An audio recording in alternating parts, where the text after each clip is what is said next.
Hi friends, welcome to our channel. Brahmamudi serial next ఎపిసోడ్లో ఏం జరగబోతోందో ఈ వీడియోలో చూసి తెలుసుకుందాం.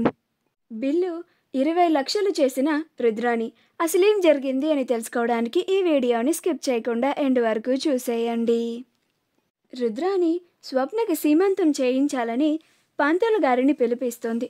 అలా రుద్రాణి అందరి ముందు నేను స్వప్నకి సీమంతం చేయించాలి అని అనుకుంటున్నాను అని చెప్తుంది. అప్పుడు కుటుంబ సభ్యులందరూ ఆశ్చర్యపోతారు. అప్పుడు స్వప్న, అత్త, నువ్వు ఎన్నడూ లేనిది ఇంత మంచిగా నా పైన ప్రేమ కురిపించేస్తున్నావేంటి? మళ్ళీ నాకు పుట్టబోయే బిడ్డ మీద కూడా నాకు ఏదో డౌట్ కొడుతుంది అని అంటుంది. అప్పుడు రుద్రాణి, నేను బాధ్యతగా నడుచుకోకపోతే ఒక బాధ్యత గల అత్తలాగా ఉండవురు అంటారు. అదే నేను బాధ్యతగా ఉంటే అందరూ ఇలాగా నన్ను దుమ్మెత్తిపోస్తూ ఉంటారు. నేను ఏం చేసినా నన్ను మాటలు అనడమే పనిగా పెట్టుకున్నారు మీరు అని అంటుంది. అప్పుడు సుభాష్, ముందు మీ మాటలాపి పంతులు గారు వచ్చిన పని చూడండి అని అంటాడు. అప్పుడు రుద్రాణి, అలాగే అన్నయ్య. పంతులు గారు, మా కోడలికి 6 నెలలు 6వ రోజు ఒక 2 రోజుల్లో రాబోతోంది. ఆ రోజు మేము మా ఈ దుగ్గిరాలి ఇంటి ఆనవాయితీ ప్రకారంగా ఆ రోజే మా కోడలికి సీమంతం చేయించాలని అనుకుంటున్నాము. ఆ రోజు మీరు కాస్త చూసి మంచి గడియలుంటే చెప్పండి. అసలే ఈ ఇంట్లో చాలా ఏళ్ల తర్వాత ఒక చిన్న బుజ్జాయి ఈ భూమి మీదకి వచ్చి ఈ ఇంట్లో గోల చేయబోతున్నాడు. అది కూడా నా వారసుడు. నా వారసుడి విషయంలో అస్సలు తగ్గే మాటే లేదు.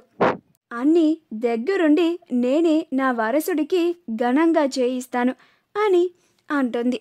అప్పుడు పంతులు గారు, అలాగేనమ్మా అని పంచాంగం తీసి మంచి ముహూర్తం చూస్తూ ఉంటారు. అలా ముహూర్తం చూసి, అమ్మ, ఆ రోజు చాలా మంచి రోజు. ఆ రోజు సీమంతం జరిగితే మీ వారసుడికి కూడా చాలా మంచి జరుగుతుంది. ఆ రోజు మీరు 10 గంటలకి సీమంతాన్ని జరుపుకోవచ్చు. అంతా శుభమే కలుగుతుందమ్మా అని అంటారు. అప్పుడు రుద్రాణి, మంచిది పంతులు గారు, మీరు చెప్పినట్లుగానే ఆ రోజు 10 గంటలకే మా స్వప్నకి సీమంతం జరిపిస్తాము అని అంటుంది. అప్పుడు పంతులు గారు, సరేనమ్మా, నేను వెళ్ళొస్తాను అని అక్కడ నుంచి వెళ్ళిపోతారు. అప్పుడు రుద్రాణి, విన్నారు కదా, 2 రోజుల్లో మా స్వప్నకి సీమంతం చేయబోతున్నాము. ఈ ఇల్లంతా కలకలలాడిపోవాలి. మా వంశంలో ఉన్న వాళ్ళందరూ ఆ రోజు మా స్వప్న సీమంతంకి రావాలి అని అంటుంది. అప్పుడు స్వప్నకి ఇంకాస్త డౌట్ వస్తూ ఉంటుంది. ఇదేంటి, మా అత్త నా పైన ఇంత ప్రేమ కురిపించేస్తుంది, దీని వెనకాల ఏదో ఉంది అని అనుకుంటూ ఉంటుంది. అప్పుడు రుద్రాణి, నేను స్వప్న సీమంతానికి చేయించాల్సిన పనులు చాలా మిగిలిపోయి ఉన్నాయి అని హడావిడిగా అక్కడ నుంచి వెళ్ళిపోతూ ఉంటుంది. రాహుల్ కూడా రుద్రాణి వెనకాల వెళ్ళిపోతాడు. అందరూ చూసి ఆశ్చర్యంలో ఉంటారు. అప్పుడు రాహుల్ వాళ్ళ గదిలోకి వెళ్ళగానే, ఏంటి మామ్, ఇంత హడావిడి చేసేస్తున్నావేంటి? నాకు అసలు ఒక్క ముక్క కూడా అర్థం కావడం లేదు. ఇప్పుడు ఆ స్వప్నకి సీమంతం చేయించడం అంత అవసరమా అని అంటాడు. అప్పుడు రుద్రాణి, రే పిచ్చి రాహుల్, మా నాన్న ఆ స్వప్న మీద చాలా ఆస్తి రాసిచ్చాడు. మనందరికీ వాటాలు రాకపోయినా ఆ స్వప్న చక్కగా దానికి వచ్చిన ఆస్తితో బతికేయచ్చు. ఆ కావ్య మనకి ఆస్తి ఇవ్వకపోతే మనమేరా అటు ఇటు కాకుండా పోయేది. అదే మనం స్వప్నతో ఇలాగా మంచిగా ఉంటే ఆ స్వప్న ఆస్తిని మనం కూడా అనుభవించవచ్చు.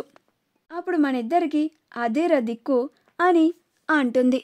అప్పుడు రాహుల్, నాకు ఇప్పుడు అర్థమైంది మామ్, నువ్వు నా పెళ్ళాం మీద ఇంత ప్రేమ ఎందుకు కురిపిస్తున్నావో దాని వెనకాల ఉన్న ఆస్తిని చూసే కదా అని అంటాడు. అప్పుడు రుద్రాణి, నా పాయింట్ నీకు ఇప్పుడు అర్థమైందారా అని అనుకుంటూ ఉంటుంది. అప్పుడు రుద్రాణి, మరి లేకపోతే నీ పెళ్ళాం మీద నేను ప్రేమ పెట్టుకున్నాను అని అనుకుంటున్నావా ఏంట్రా? ఇదంతా దాని వెనకాల ఉన్న ఆస్తి కోసమే. నువ్వే చూస్తావు కదా దానిపైన ఎంత ప్రేమ వర్షాన్ని కురిపిస్తానో. దెబ్బకి నీ పెళ్ళం పొంగిపోతుంది. పైగా మనకి ఇంకొక అడ్వాంటేజ్ కూడా ఉంది. మనం స్వప్నతో మంచిగా ఉంటే స్వప్న మన వైపు కూడా సపోర్టుగా మాట్లాడుతుంది. ఆ స్వప్న కూడా మన వైపు సపోర్టుగా వస్తే ఇంకా ఆ కావ్యని ఎదిరించడానికి మనకు తిరిగే ఉండదు. ఈ ఇంట్లో ఆల్మోస్ట్ మనకి అందరి సపోర్టు వచ్చినట్లే. ఇంకా మా పెద్దొదిన, మా పెద్దన్నయ్య, మా అమ్మ సంగతి అంటావా, వాళ్ళ ముగ్గురు ఎప్పుడో ఒకసారి మాట్లాడతారు. వాళ్ళు మౌనవ్రతం పాటించడమే సరిపోతుంది అని అంటుంది. అప్పుడు రాహుల్, అబ్బా ఎంత బాగా ప్లాన్ వేసావు మామ్ అని అంటాడు. అప్పుడు రుద్రాణి, మరి మీ అమ్మ అంటే ఏమనుకున్నావు రాహుల్ అని అంటుంది. ఆ తర్వాత మరుసటి రోజు రుద్రాణి, రాహుల్ ఇద్దరు ఒక చోట కూర్చొని లిస్ట్ రాస్తూ ఉంటారు. అప్పుడు రుద్రాణి కావాలని అందరికీ వినపడేలాగా, రాహుల్ మనం క్యాటరింగ్ మొత్తం ఒక 5 స్టార్ హోటల్కి మాత్రమే ఆర్డర్ ఇవ్వాలి. విడిగా చిన్న చితక వాళ్ళ దగ్గర అస్సలు ఇవ్వకూడదు. మినిమం 1000 మంది వస్తారు మన ఫంక్షన్కి అని అంటుంది. అప్పుడు రాహుల్, ఏంటి మోమ్ మినిమమే 1000 మందా, అంటే మ్యాక్సిమం ఎంతమంది ఉంటారు అని అంటాడు.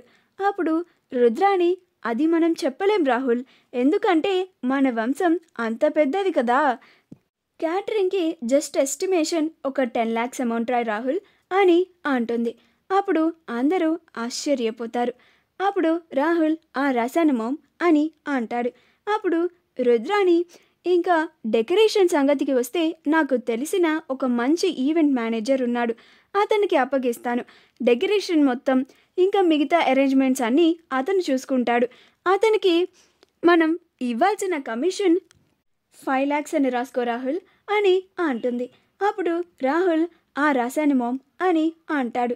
అప్పుడు రుద్రాణి, ఇంకా రిటర్న్ గిఫ్ట్స్ వెండి కుంకుమ బరిణెలు అని అనుకున్నాం కదా రాహుల్ అని అంటుంది. అప్పుడు రాహుల్, అవును మామ్ అని అంటాడు.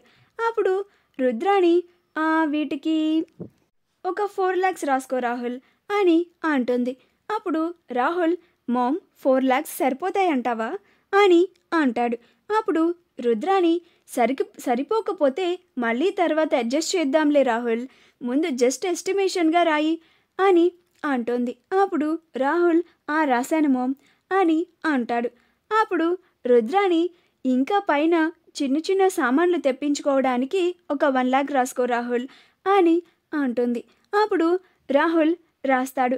అప్పుడు రాహుల్, నువ్వు చెప్పినవన్నీ రాశాను మామ్ అని అంటాడు.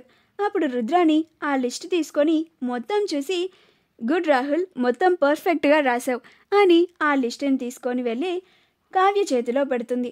ఇదిగో కావ్య, మొత్తం ఏమేమి కావాలి, ఎంత ఖర్చు అవుతుంది డీటెయిల్గా రాయించాను, మొత్తం బిల్ 20 లక్షలు అవుతుంది అని అంటుంది. అది వినగానే అందరూ ఆశ్చర్యపోతారు. మా వీడియో కనుక మీకు నచ్చినట్లయితే లైక్ చేయండి, షేర్ చేయండి, మా ఛానల్ని సబ్స్క్రైబ్ చేసుకోండి, పక్కనే ఉన్న బెల్ ఐకాన్ని క్లిక్ చేయడం మాత్రం మర్చిపోకండి.